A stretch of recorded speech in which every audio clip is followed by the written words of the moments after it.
One record still stands after 86 years. There's a story behind that. This is your daily message from Chad number 1028 to upgrade your mental game today by telling yourself a better story. Because the most important story you hear is the story you tell yourself. This message is specially dedicated to Jamie Smith on her birthday. I will not mention which one, but it is a big one. However, I will tell you yesterday she was 49. Here's the upgrade. You might think it's luck, but upgraded thinking knows luck is preparation meeting the opportunity. Here's the story. The Major League Baseball season just got underway and it didn't happen again. No one repeated what Bob Feller did on opening day 1940. No one threw a no-hitter. A no-hitter is when a pitcher gets every batter out through the whole game. Bob Feller is the only pitcher in the 150-year history of the MLB to do it. It wasn't luck. It was preparation. At 21, Feller was already a 5-year veteran of the majors, being signed at 17, skipping the minor leagues and going straight to the Cleveland Indians. He was an athletic marvel, but it wasn't magic. It was hard work rooted in farm life in Iowa. His dad built a makeshift baseball diamond complete with lights in the barn for winter catching.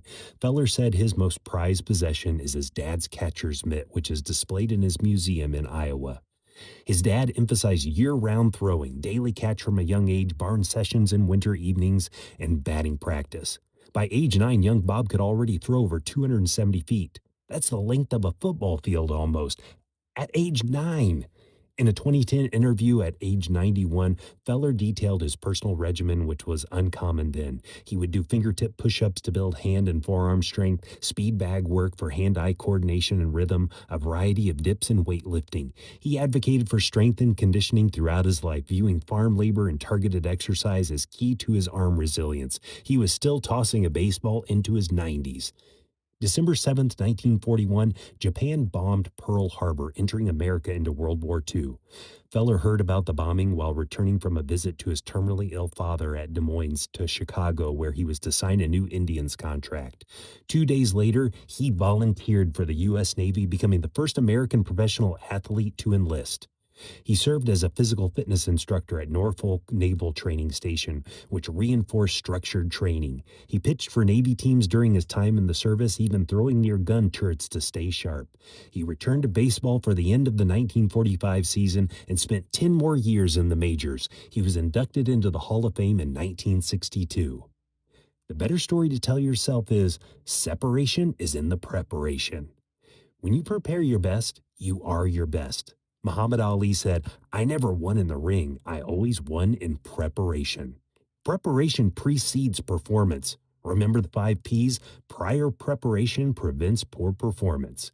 Preparation's best friend is repetition. Repetition's best friend is focused effort. Focused effort's worst enemy is the easy route. The easy route's best friend is mediocrity, and mediocrity's best friend is comfort.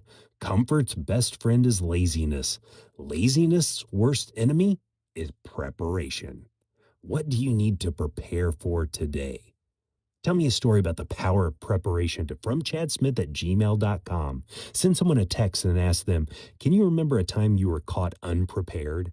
You can get a free copy of my book, The Most Powerful Story in the World, by going to fromchad.gumroad.com. The transcript of this message and hundreds of others are always available at www.fromchad.com.